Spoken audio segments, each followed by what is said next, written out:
I was determined not to be identified as the dumb athlete. My mother did not play that. When I could read before I went to school, and that was basically, especially for black kids. Melvin Lars has never been one to make excuses. He was poor, he was black, his mother was a domestic, but Melvin was smart, and he was big, very big, weighs more than 350 pounds today. His size helped him excel in football. He went on to coach a state championship team in Texas, and today he is an assistant principal at a Shreveport middle school who, in his spare time, writes poetry. It was like a message was being, I didn't see any bright lights or anything. It was like I was getting a message. And I sit right here in this chair and I just start writing. And I wouldn't know what I was writing until I read it. As we look into their puzzled and often confused little faces, it really helps you to see and understand that there's no real difference between the races. So impressed were some with this giant of a man's way with words that a company in Kansas City decided to publish him, and today Melvin's first book of poetry is for sale in places like Los Angeles, Atlanta, and of course his hometown.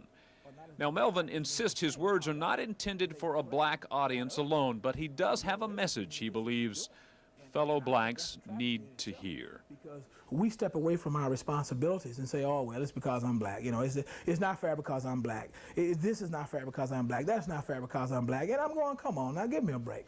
Is it not fair because you refuse to learn, you refuse to read, you refuse to obey, you refuse to follow rules and do the things that you are doing? Who's doing that to you? You're doing it to yourselves. This is a black community.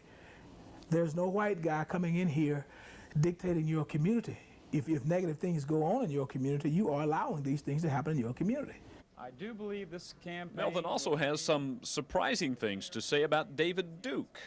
When David Duke was running for governor, and what Duke did not understand is that there are so many black people that agreed with a lot of things he was saying, but he was making it racial.